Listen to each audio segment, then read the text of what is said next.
Now, this time you're fighting probably going to be your toughest guy, Ricardo Almeida. Yeah, definitely. I mean, he's been around quite some time. I mean, I remember watching him pretty much from when I first started training back in like 2000. He was fighting, and he was one of them guys I always looked up to, just because I came from a jiu-jitsu background, and he was one of the jiu-jitsu guys representing the sport back in the day. Well, he's coming off a loss to Matt Hughes. Does that change how you would maybe get ready for a guy when he's coming off a loss, because maybe he's a bit more desperate? I'm not banking on any of that. I'm just going to go out there and prepare. I know his back's against the wall, definitely, being in the UFC, having a loss.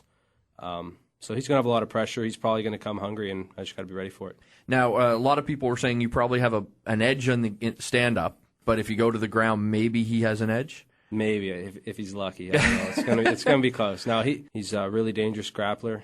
Submitted a lot of guys in his MMA fights. He's dangerous. He's got a good guillotine. I got to watch out for all that. But I've been, that's what I started. That's my background too. So I'm comfortable wherever the fight goes. But I'm definitely looking to punch him.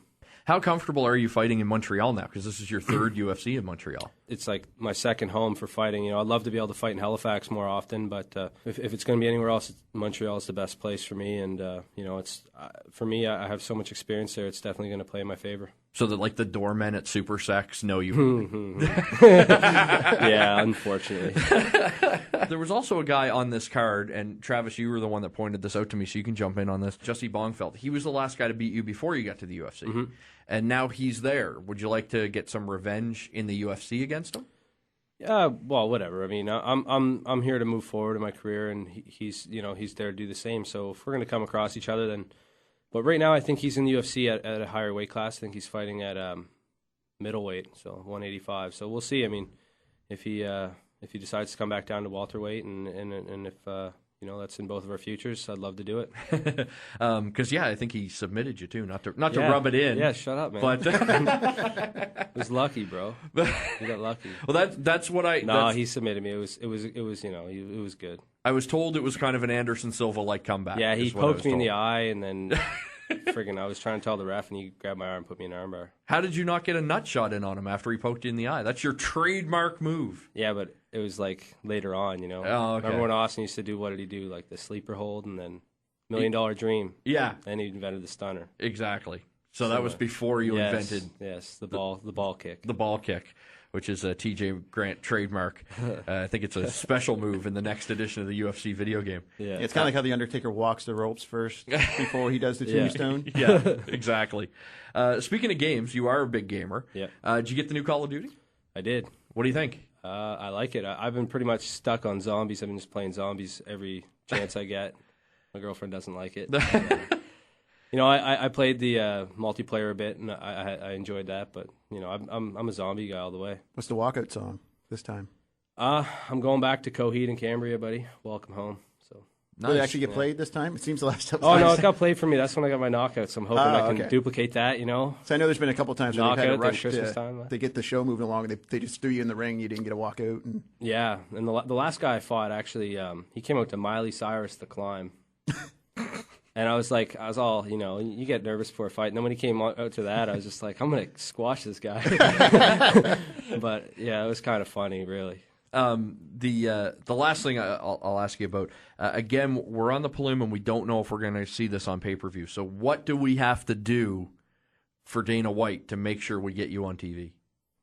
Just write stuff on my wall and Facebook and try to get me to be as exciting as I can. That's all I can do, I'm going to be fight a smart fight, but I'm going to try to, do my best because I want it to be shown. And, I just want to put on exciting fights, whether it gets shown or not. My last fight wasn't the greatest, but my fight before that, I felt like it was, pay-per-view worthy. And, this is no different. So hoping to make it exciting.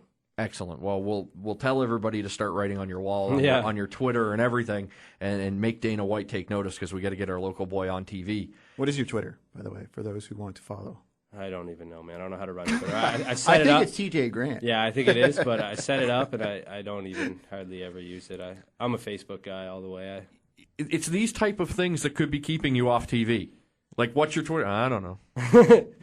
Yeah, just... Your guess is as good as mine. Like if Joe Rogan asked you that in the ring for some bizarre reason, what's your Twitter? All right, I got to work on that. What's next for Lesnar now? I hope not Frank Mir. I don't think they're going to do that. But it was one of those fights that I just didn't care to see either one of them fight each other. I mean, Lesnar's a big draw, and I know Mir is too. But at the same time, like whoever loses that fight's going to take a serious knock in their career. Because I think he's a great fighter. I think he's going to do really good. But he's got to get his confidence and his swagger back, and that's huge in this sport. If you're not confident, especially after his last loss and the fight before that, he got his butt kicked before he submitted him. So he's got to get his confidence back for sure. You think it was a case of him maybe buying his hype a bit? Maybe, but I think I picked Kane to beat him. Like I thought he's just too well rounded. He's in weight, like for a heavyweight, he's in such good shape. I know they say that, but like it's unbelievable how well he moves, and he moves really like a lightweight. And I think he's just the total package in every aspect. I don't think anything Lesnar could have done that night would have won. And the other thing we got to talk about too is the main event of your card, UFC 124. We got Koscheck and GSP. Now Koscheck was the last guy to win a round against GSP. How do you think this one's going to play out? The first time they fought at Josh, I think kind of didn't respect George's wrestling, just kind of because he has such a strong wrestling background. So, I mean, he's going to definitely be more prepared for that aspect of the fight. I think that he's a little bit more willing to exchange and throw bombs back and forth. But it's hard to count George out in any fight. So I think if you got to pick somebody, it's going to be George. But it's going to be a little different than the first fight. I don't see George getting as many takedowns, and especially the fact that it's going to be a 5-round fight. I mean, this could be one of them. Really, it's going to be a tough fight.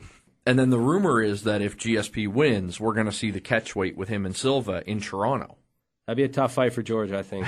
In my opinion, just because I think if he does lose that fight, which I think he has a chance to, I don't think he has a strong chance. If he loses, it could really hurt him because confidence is a big thing, and if you're going to lose to Anderson Silva, it's probably going to be in devastating fashion, and it can affect his career. So we'll see.